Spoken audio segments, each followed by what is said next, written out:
Blogging चालू गए गुरु। तो भैया जाहक डर रहा है वाह हो गया। हम दिन बना आए रहे धान लगावे, इधर देखो खेतवा, समझ रहे हो। दिन बना धान लगवा आए रही भैया, यहाँ समर का पानी रहा है।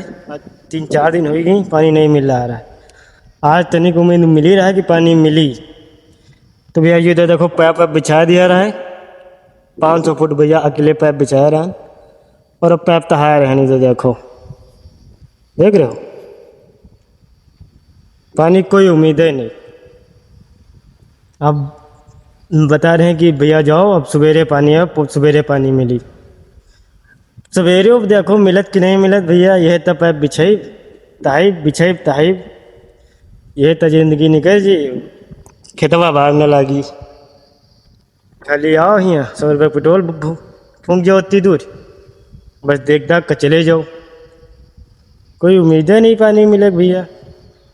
पानी उतो तो 70 भूत लाग हैं, कहाँ तक पानी देखेगा एक आधे। तो भैया हमारी जान अंजन अंजन लाग पड़ी तब है हो पाई खेतवा यू, बाकी समर उमर से हो न पाई। चलो भैया यही दुख है, बाकी मिले थे अगले ब्लॉग में, तब तक के लिए बाय।